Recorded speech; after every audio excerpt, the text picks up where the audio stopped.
ತಂದೆ ತಾಯಿಯವರು, ಅಕ್ಕ ಅವರು, ಮತ್ತೆ ಅಣ್ಣೋರಿಯರು, ಮತ್ತೆ ಅಂಕಲ್ ಆಂಟಿ ಯಾರೇ ಇರ್ಲಿ 15 ವರ್ಷ ಮೇಲ್ಪಟ್ಟವ್ರೆಲ್ಲರೂ ಮತಗಟ್ಟೆಗೆ ತಾವು ಕರ್ಕೊಂಡು ಬರಬೇಕು.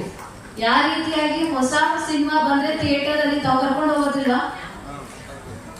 ಯಾವ್ದಾದ್ರು ಒಂದು ಹೊಸ ಸಿನಿಮಾ ಬಂದ್ರೆ ಅಮ್ಮ ಹೋಗೋಣ, ಎಸ್ ಮಾಲ್ ಹೋಗೋಣ, ಆ ಥಿಯೇಟರ್ ಹೋಗೋಣ, ಈ ಥಿಯೇಟರ್ ಹೋಗೋಣ ಅಂತ. ಅದೇ ರೀತಿ ತಮ್ಮ ತಮ್ಮ ಮನೆಯ ಹತ್ರನೇ ಒಂದು ಪೋಲಿಂಗ್ ಸ್ಟೇಷನ್ ಅಂತ ಇರುತ್ತೆ.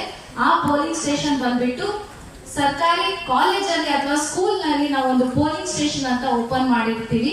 ಅಲ್ಲಿ ಬಂದು ತಾವು ತಮ್ಮ ಪೇರೆಂಟ್ಸ್ ಎಲ್ಲರೂ ಬಂದು ಮತವನ್ನು ಚಲಾಯಿಸಬೇಕು. ಸೊ ಇದು ಯಾವ ರೀತಿಯಾಗಿ ಎಲೆಕ್ಷನ್ ಅಂದ್ರೆ, ಪ್ರತಿ ವರ್ಷ ತಮ್ಮ ಶಾಲೆಯಲ್ಲಿ ಆನ್ಯುವಲ್ ಡೇ ಫಂಕ್ಷನ್ ನಡೆಯುತ್ತಾ?